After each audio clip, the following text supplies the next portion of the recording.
Well, this is where Fox really kind of holds a lot of the cards in terms of letting him out of his existing contract, because if they don't, he can't go on TV until after the presidential election. And the one thing that we do know about former Fox hosts who go somewhere else and have to there's a gap between their TV life, it doesn't really end well. They don't ever attain the status and visibility and influence that they had while they were at Fox, whether it was Glenn Beck, whether it was Megyn Kelly, Bill O'Reilly. So the worst thing that could happen to the Tucker Carlson brand, if you will, is to disappear from television. And that's why he's willing to sacrifice upfront financial gain to try to get back on TV as soon as possible. The longer that he's off TV, the less relevance that he will have, the less ability to hold an audience. Once people realize they can live without you, they will live without you.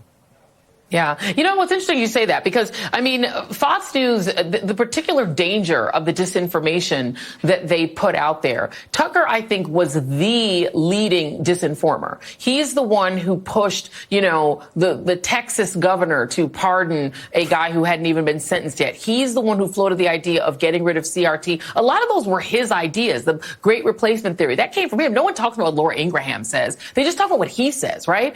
The idea that right now Canada is considering, the Toronto Star reporting that Canada is actually considering banning Fox News, specifically for their anti-LGBTQ, what they call hatred and violence. What they cite is an open letter by an LGBTQ group called Egal Canada, and after it was featured and attacked by Tucker. What do you think of the idea that Canada may actually nix Fox News because of him?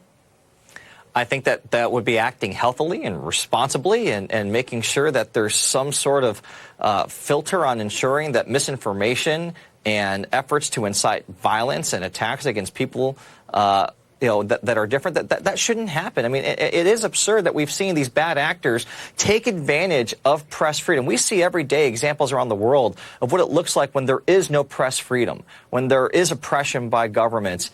How can people here treat it this way? This privilege that we have, that is such a hallmark of our country, a foundation of our republic. How can you treat something like that so that we should cherish and protect and safeguard? That other people around the world would do anything to have this type of freedom. And to have people like Tucker and people at Fox who are still currently there at this second, people who work in the MAGA universe, to treat our institutions like this, what Canada's doing, it's an act of self-defense to ensure that they don't become infected the way that people in our country have.